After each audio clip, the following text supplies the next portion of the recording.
Hey, this is Miss Andre, and today I'm going to talk about homeschool acceleration, the natural leveling up of homeschool children, and also the parental anxiety and frustration that might come along with being in that process.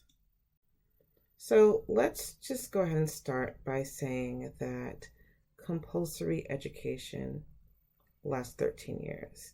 That includes kindergarten and then first grade through 12th grade. So let's say that there's a set amount of information that they need to learn within those 13 years. This is evidenced by a stack of 15 books. And the reason that there's a stack of 15 books is that some kids, go beyond what is required to learn in those 12 years.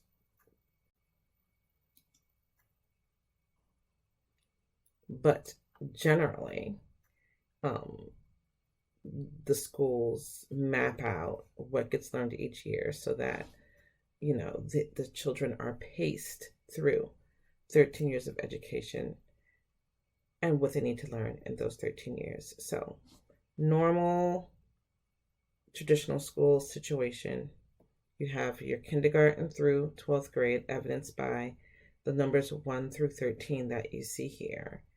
And each book kind of evidences 1 year of instruction. And so for every book, there's a year. But the homeschooling pacing through that same material looks so different, so very different. For instance, that first year that you try to homeschool them, that homeschooling kindergarten, it might take you 2 years to get through what's on the normal kindergarten checklist. But you have to remember, this is not a factory, this is a child. I need to let the child go at their pace and absorb information. But then that second year, or that third year, then you're going to get through, what they would have done last year very easily. So the second year you do it, they get through a whole year of curriculum. Maybe the fourth year, they get through one whole level of curriculum. The fifth year, chances are they're going to do 2 years of curriculum. The sixth year, they might go back to 1. The seventh year, 2 years of curriculum, easy. The next year, they might have a bad year for whatever reason, and it might take 2 years to get through 8th grade. It might, but then a funny thing happens when they hit high school. When given the freedom to learn at their own pace, they might do 3 years curriculum in 1 year. And they might do 2 years curriculum in 1 year. They might just bound through this curriculum because, and I don't say maybe, they definitely do, because it is not unusual at all for a homeschooler to graduate homeschooling also with an associate's degree from the local community college or even a bachelor's degree under their belt. At some point, they pick up steam. They might start off slow, they might have fast years, they might have slow years, but they pick up steam. But while, homeschoolers are aware, here that there are going to be hard years and there are going to be blow away easy years, it's really hard to watch when you're in the midst of that slow year. There's just a lot of anxiety for the parent, and we often push that onto the kids. We have to be careful about that. In a more organic, less factory assembly line type educational approach, there are just gonna be years of slow progress followed by huge leaps. We'll talk more about that in a minute.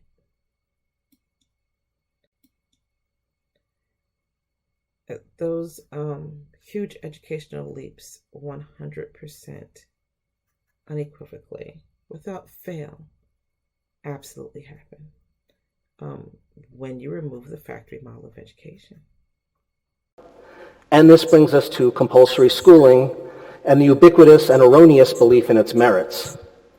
So compulsory schooling has not been around since the dawn of time. In fact, it was invented in Prussia in the early 19th century. At that time, it was part of a process for producing good soldiers, which explains the emphasis on conformity and obedience to authority. In 1852, the concept was imported to the United States, where it was forced on the good people of Massachusetts. And I say forced because the National Guard had to be brought in to take children away from their parents 3 days a week for 4 hours a day. Now, at that time, the literacy rate in Massachusetts was 97.2%. So compulsory schooling wasn't even introduced for the purpose of promoting literacy. At that time, it was envisioned that compulsory schools could be repurposed to promote egalitarianism. The world has changed in some very, very powerful ways, and our ability to learn is changing on a regular basis. And I think we're going to have some very interesting conversations moving forward about the direction of schools, given this modern context, given this modern world in which we live. You know, schools were built for a time that really doesn't exist any longer. Schools were built for a time that said if you want to learn something, if you want to learn algebra or French or Shakespeare or whatever else, you have to be here at this particular time with this particular person, with other kids who are your age from your neighborhood to go through this curriculum at this pace and be assessed in this particular way. So when I was a little girl, I used to read a lot. And I read the entire Little House on the Prairie series, from Little House in the Big Woods to like Laura got married and had a baby and grew old and had grandchildren. Like, I read everything. I was super fascinated with these books. And I think the thing that I was most fascinated with was the one-room schoolhouse. This is where I first was introduced to the concept of accelerated education. It was just fascinating to me that Laura was, 14 when she finished everything she needed to learn in school. And then the very next year, she was a teacher. I was like, And for my little 11-year-old self who was already sick of school at that point, I wanted out too. And I didn't know why I couldn't, just take some tests and be done myself.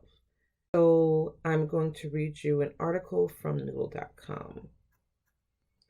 How the One-Room Schoolhouse Approach Got It Right. Good title. The question goes something like this. How can I be everything to everyone? How can I teach letter sounds and square roots at the same time? How do I manage all the lesson plans for several children and minimize the prep time required? There are multiple answers. Perhaps the simplest has its roots in the one-room schoolhouse.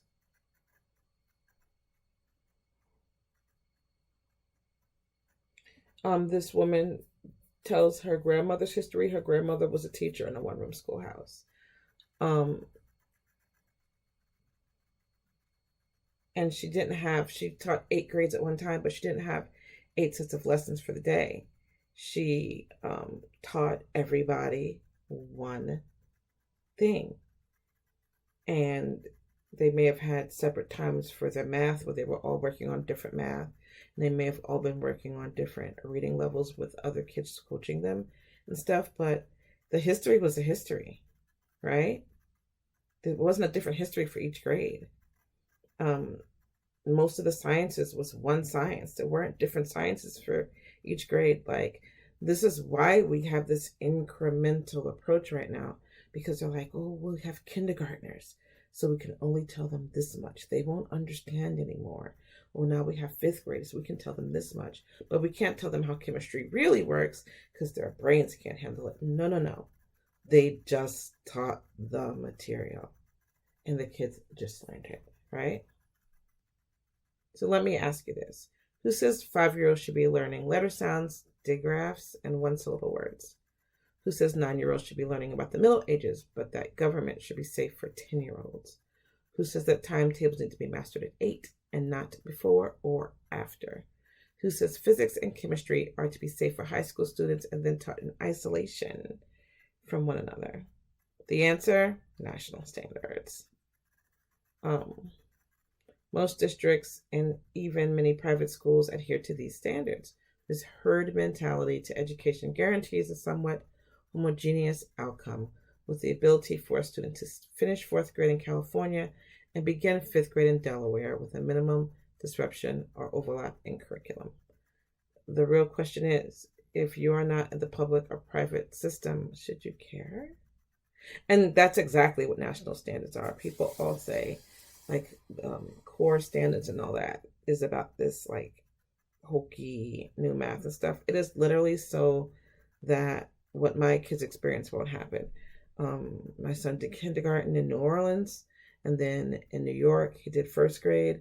And 2 months in, I realized that it was the exact same thing he had learned the year before in New Orleans. So under national standards, every kindergartner across the land has the same books, and every 1st grader across the land. So some textbook writers are making a lot of money. So with my own personal students and my own homeschool program, I have definitely seen this natural acceleration or giant leaps in education. One child in particular was very brilliant, could give a 20-minute presentation with just a few words written on an index card, was at a very accelerated level of math, but couldn't write for beans. And, this was their 9th grade year, and we were all pretty freaked out about it. We gave him a one-on-one tutor. I tried to get him to record because he was such a good presenter. Like, just record your presentation and then transcribe it into words. He got really annoyed with that because he talked so much that there was a lot to write. But over time, we just kind of wore him down. And I think one day I just was like, fail. Write me the worst essay that I've ever seen. I challenge you to just do a really bad job. Just give me this many words. And it wasn't bad. I mean, there were a lot of commas, and some capitalization needed to happen, but it was good writing. And so as we sat down and we went through it word for word, and we talked about capitalizations, we talked about commas, and every now and then I'd say, I don't understand this sentence, what were you trying to say? And he would explain it to me, and we just sat and we wrote it together.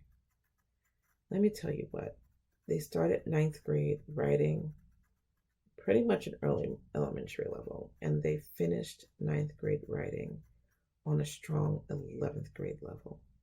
And these aren't just things I assess myself. I use online grade generators. I use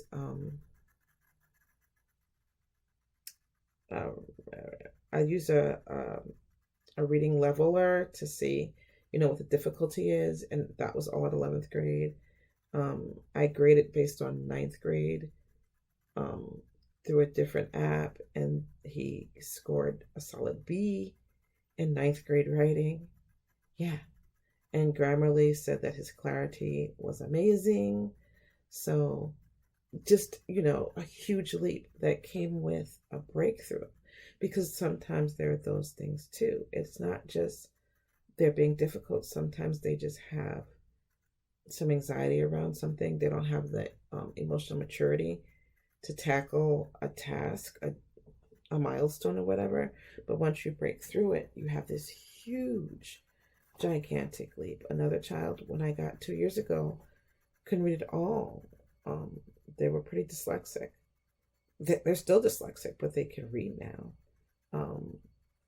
You only see the dyslexia in the writing, the lettering sometimes. But, it was just a matter of everyone around the table reading. And when we got to a short passage, I asked him to read it, and other people would encourage him. Sometimes he'd say, don't help me, and then I noticed that he was doing that guessing thing where you look at the first two letters and you guess the rest of the word. So I came over his shoulder with a pencil and I spliced the words up by syllable so that he could see each word as a separate syllable, and he learned to read phonetically, and now he reads fine. So there are going to be struggle years, but there are going to be acceleration years, and there may even be huge leap years. Relax. It's going to happen. As homeschool parents, you just have to trust that a non-factory based education it's going to work out. Those huge educational leaps 100% unequivocally, without fail, absolutely happen when you remove the factory model of education.